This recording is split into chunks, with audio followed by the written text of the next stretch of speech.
मेरा नाम है दीप्तन, आप सभी देख रहे हो आप ही के चैनल दीप्तन ऑफिशियल ब्लॉग को। दोस्तों अभी मैं आप पहुंचा हूं त्रिपुरा के one of the finest heritage जिसको कहते हैं, पीछे जो आप लोग देख रहे हो नीर महल के एकदम फ्रंट पे, और आप लोगों को इनसाइड लेके जाऊंगा और नीर महल को आज एक्सप्लोर करने वाला हूं। तो ब्लॉग काफ़ी ज़्यादा इंटरेस्टिंग और बहुत ही ज़्यादा नॉलेजेबल होगा। इसके माध्यम से आप लोगों को इनक्रेडिबल त्रिपुरा के बारे में बहुत सारे सीक्रेट राज छुपा हुआ मालूम पड़ेगा। तो इसी बात पे ब्लॉग पे एंड तक ज़रूर बने रहना।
तो वो टाइम आ चुका है जब मैं नीर महल के इनसाइड घुसने वाला हूँ और आप लोगों को दिखाने वाला हूँ कि त्रिपुरा के जो राजा महाराजा लोग थे, वो लोग नीर महल जो बना के रखा है उसके अंदर क्या कुछ है।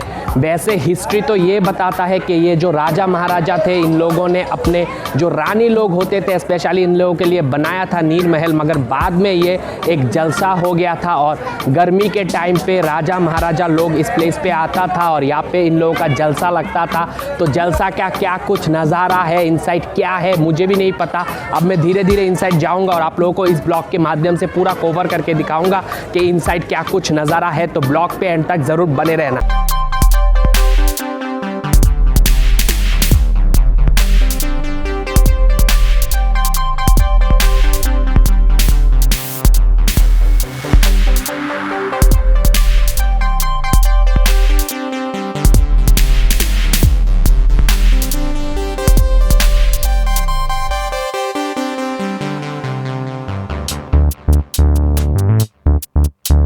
एंट्रेंस से इनसाइड आने के बाद ही आप लोगों को कुछ गार्डन का नज़ारा देखने के लिए मिलेगा, जो कि मैं अभी आप लोगों को कवर करके दिखा रहा हूँ। ऐसा ही गार्डन आप लोगों को नीर महल के एंट्रेंस पे ही दिखने के लिए मिल जाएगा। आगे चल के क्या कुछ मिलेगा ब्लॉग पे कवर करके ज़रूर दिखाऊंगा, तो आप लोग एंड तक ज़रूर ब्लॉग पे बने रहना।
दोस्तों मैं जैसे ही नीर महल के इनसाइड पहुंचा, एकदम इनसाइड, तब मुझे पता चला कि राजा लोग जो त्रिपुरा में रहा करता था वो लोगों का यहाँ पे जलसा लगता था। जलसा आप लोगों को भी पता है, इसका मतलब है राजा लोग जो है यहाँ पे मौज मस्ती करने बेसिकली यहाँ पे आते थे और यहाँ पे जो है डांस वगैरह हुआ करता था। अब जिस प्लेस पे मैं खड़ा हूँ यहाँ पे राजा लोग मौज मस्ती गर्मी के टाइम पे स्पेशली करने आते थे और यहाँ पे डांस वगैरह ये सब कुछ जलसा हिस्सा जो है वो किया जाता था। मगर अब तो राजा महाराजा लोग रहे नहीं, मगर ये बन गया है अभी हिस्टोरिकल प्लेस। तो कभी भी आप लोग विजिट करने आते हो नीर महल को तो इनसाइड आप लोगों को कुछ इसी तरीके का जो नज़ारा है वो देखने के लिए मिलेगा। एकदम पूरा जो कंस्ट्रक्शन है वो दिखने में व्हाइट कलर का है और पूरा वाटर के इनसाइड इस महल को बनाया गया है। तो बहुत ही ज़्यादा आई प्लीजिंग और आई कैची बन के रेडी हुआ है। तो आप लोग जब भी विजिट करने आओगे इससे तो काफ़ी हद तक बेहतर लुक पे आपको देखने के लिए मिलेगा। मगर फिर भी मैं कोशिश कर रहा हूँ मुझसे जितना हो सके कवर करके आप लोगों को दिखाऊं नज़ारा। एंट्रेंस पे एक गार्डन आप लोगों ने देखा था ऑलरेडी, और उसके बाद जैसे ही मैं और इनसाइड डीप आया तो मुझे और एक गार्डन देखने के लिए मिला जिसका नज़ारा कुछ इस तरीके का है जो मैं अभी आप लोगों को कवर करके दिखा रहा हूँ। तो इनसाइड यहाँ पे अभी तक मुझे 2 गार्डन दिखने के लिए मिल गया।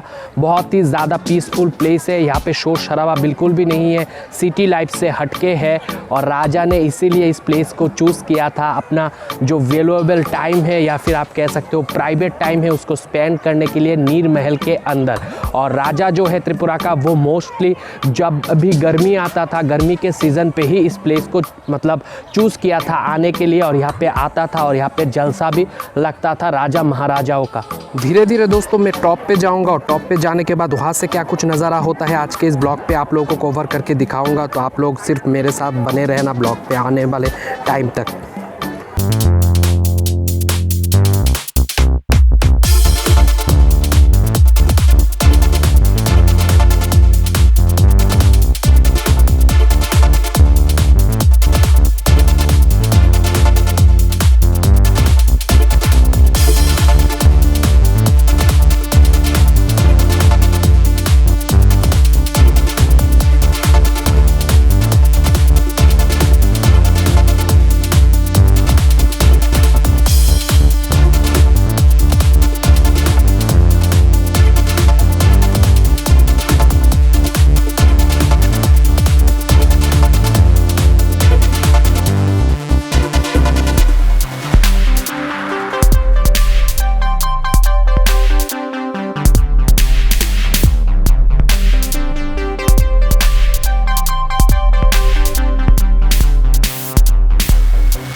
महल के इनसाइड का बात करूँ तो इनसाइड पे एक के बाद गार्डन ही गार्डन। फाइनली मैं और एक गार्डन के इनसाइड आके पहुंचा हूँ और ये भी नीर महल के इनसाइड आप लोगों को नज़ारा देखने के लिए मिलेगा।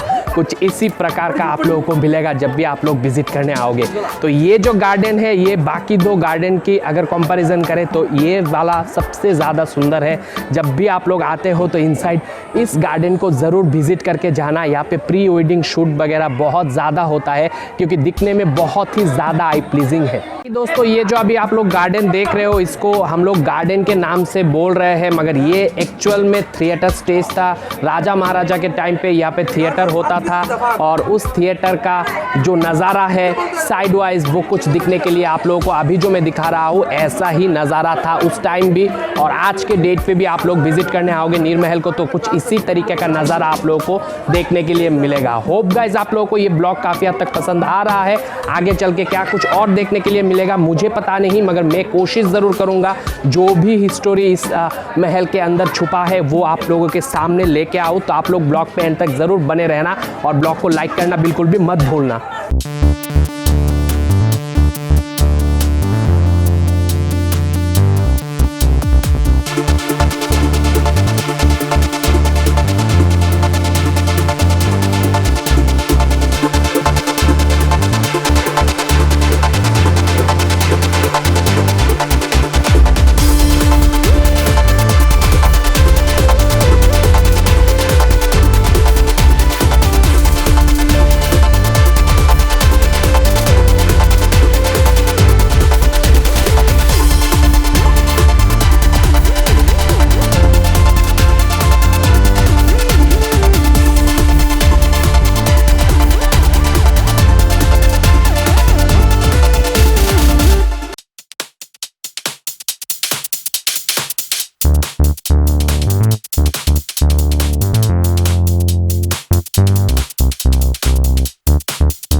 महल के अंदर जब मैं विजिट कर रहा था तो मुझे जो एक नज़ारा कैच हुआ है मेरे लेंस के अंदर वो है कुछ इस तरीके का।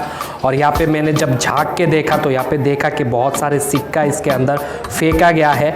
मुझे जितना दूर इससे मालूम पड़ रहा है कि ये सिर्फ और सिर्फ विश करने के लिए इस प्लेस को इस तरीके से रखा गया है। अब ये पता नहीं कि राजा महाराजा लोग भी इस पर कोई विश करके फेंकता था कि नहीं फेंकता था, मगर आज के डेट पे अगर आप लोग विजिट करने आते हो तो आप लोग आपके क्लोज वन के लिए कुछ ना कुछ विश करके यहाँ पे ज़रूर सिक्का फेंक सकते हो।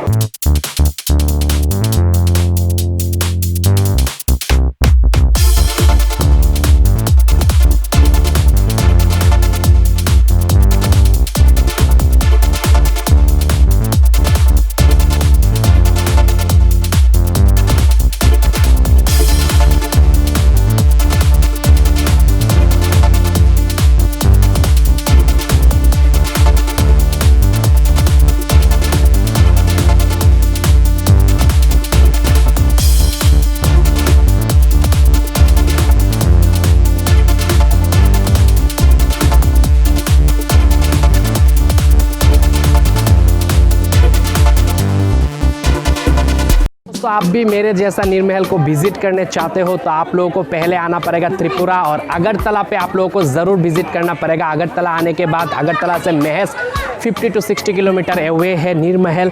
और जैसे ही आप लोग नीरमहल विजिट करने आओगे तो आप लोगों को भी कुछ इसी तरीके का नज़ारा देखने के लिए मिलेगा जो मैं आज के ब्लॉग पे आप लोगों को कवर करके दिखाया हूँ। होप गाइज आप लोग ज़रूर विजिट करने आओगे। अगर वीडियो पसंद आया है दबा के लाइक कर देना। कोई भी दोस्त प्लेचर पर लेने आए हो चैनल को सब्सक्राइब करके बेल नोटिफिकेशन दबा लेना ताकि ऐसे ही वीडियो आने वाले वक्त पे सबसे पहले आप तक पहुंच जाए। आज के इस वीडियो पे इतना ही, मिलता हुआ अगले ब्लॉग के साथ। तब तक आप लोग खुश रहो, आबाद रहो और मम्मी पापा का नाम कर दो। तो बाय।